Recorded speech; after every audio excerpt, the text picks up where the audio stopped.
Morning. Morning. Morning. As you can see, my economic team came down. We've had some great briefings. Let me summarize by saying that this administration is optimistic about job creation. We believe strongly that the tax relief plan that was approved by Congress in 2001 and most recently in 2003 is going to have a very positive effect on economic growth and vitality. We believe it is more likely in the upcoming year that people are going to be able to find a job, and that's exactly where we focused our policy. But I also know there's more that can be done. I think one thing is certain, and we've spent a lot of time discussing this, there needs to be a strong message to Congress not to overspend, set priorities, and hold the line on the priorities. As well, we need an energy policy, and we need good tort reform.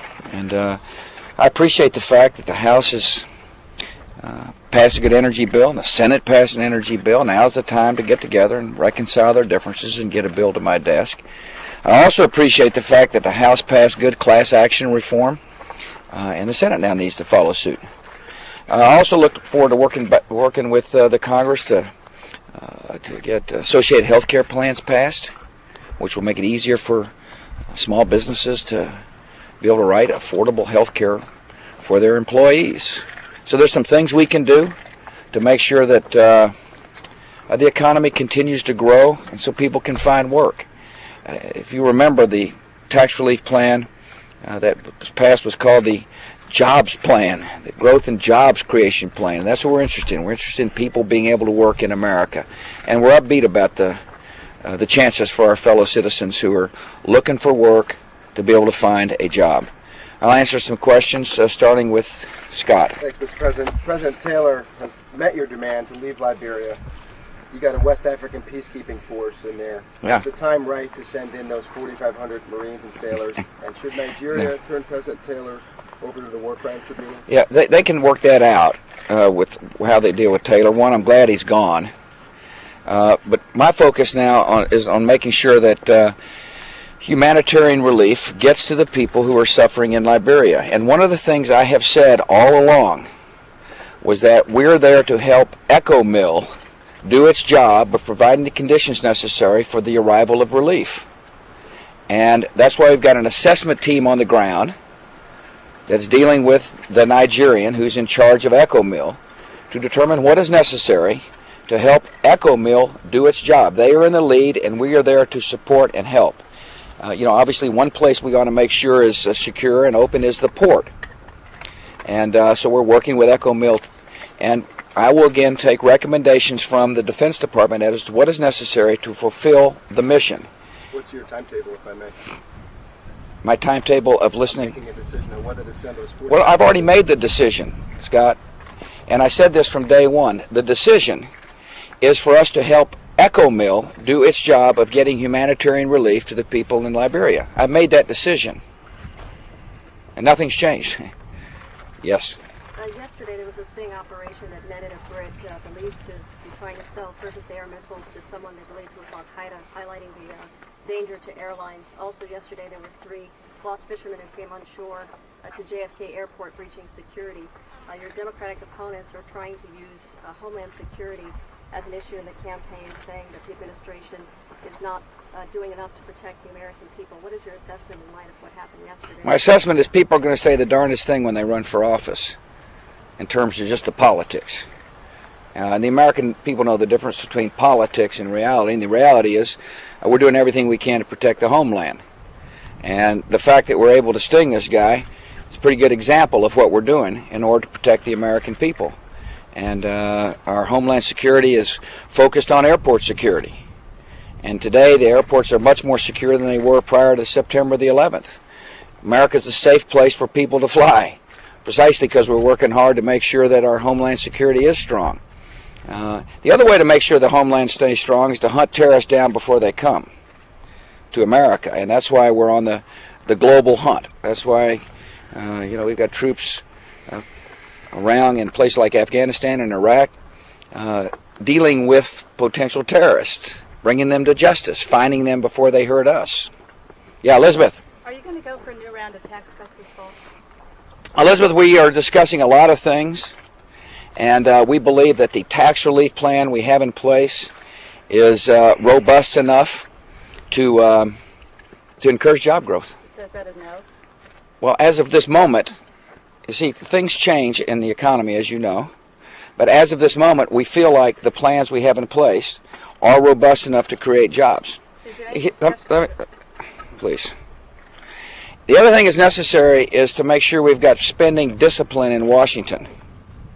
It's to make sure that Congress doesn't overspend, and that'll because that'll affect the psychology of those who are risk capital in order to create the job base. So you had a follow-up, I take it. Yes, I was just going to ask you about the discussions in the administration, maybe not at the White House level, about perhaps a business tax credit, that you would get a tax credit if you hired somebody. Well, thus far, we in the discussions today, we feel like the tax relief plans that we have passed will be robust enough to create the conditions necessary for economic growth, and therefore people will find a job. If we change our opinion, we will let you know. You may not be the first to know, but you'll be one of the first to know. Yes, sir. Thank you. Russia has proposed a multilateral security pact to end the standoff with North Korea. Are you willing to offer incentives before North Korea dismantles its nuclear weapons program? Here's what we're going to do. We're going to continue the dialogue with North Korea to make it clear to them that not only does the United States feel strongly that the peninsula ought to be nuclear free, but other countries which live in the neighborhood feel the same way. And you remember, the policy has evolved from one of bilateral, pressure to negotiate bilaterally with the North Koreans. That's what we did in the past.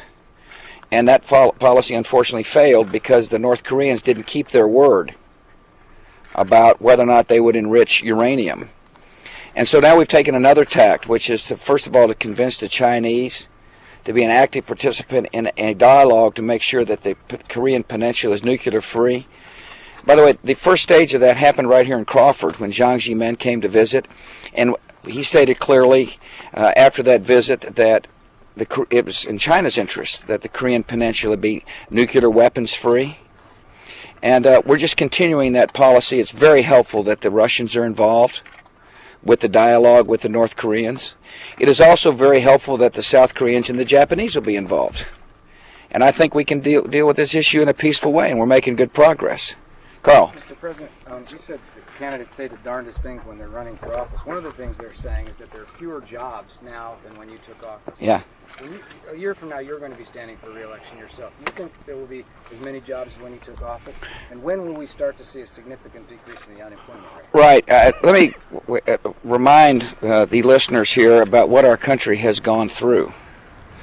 The stock market started to change in March of 2000. And there was a precipitous decline in March of 2000.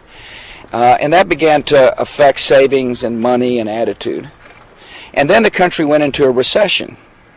The first 3 quarters of 2001 was a recession.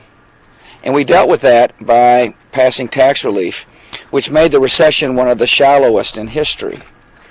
Now, people say, well, maybe you shouldn't have done that. Maybe you shouldn't have had tax relief. Maybe you should have let the recession run its course.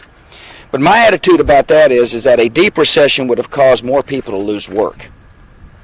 And I'm more worried about families finding job and putting food on the table than I am about, economic theory and economic numbers. And so the recession was shallow.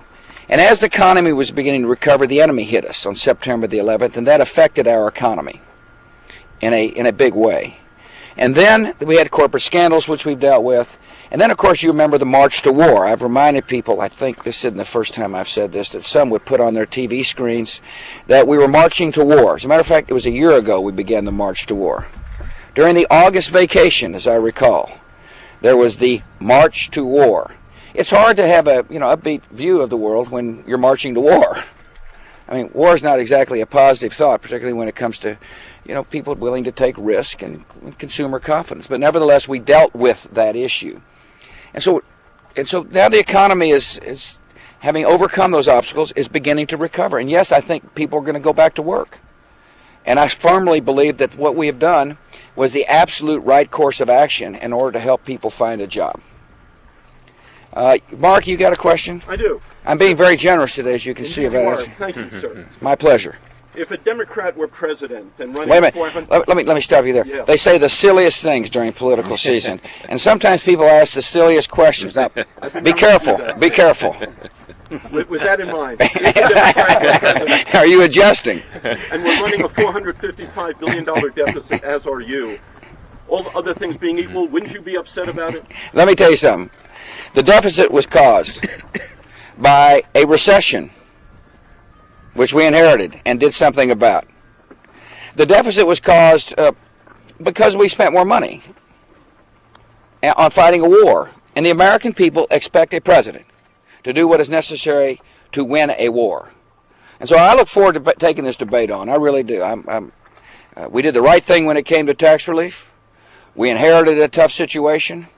But most importantly, the American people know that I'm not afraid to lead and to make a tough decision. And I made a tough decision, a series of tough decisions. One, to make America more secure, a tough decision to make the world more peaceful.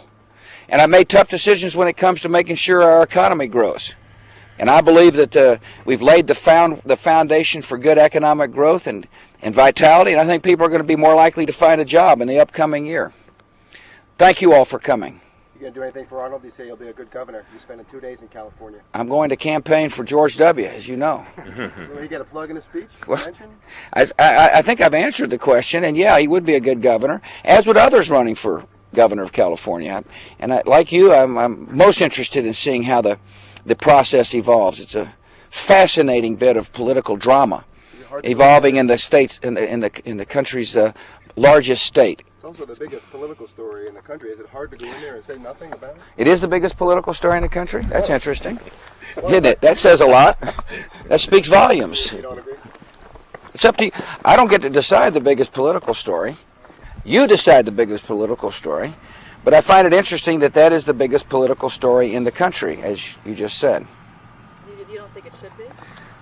Oh, I think there's maybe other political stories. Isn't there like a presidential race coming up? Maybe that says something, speaks volumes, if you know what I mean.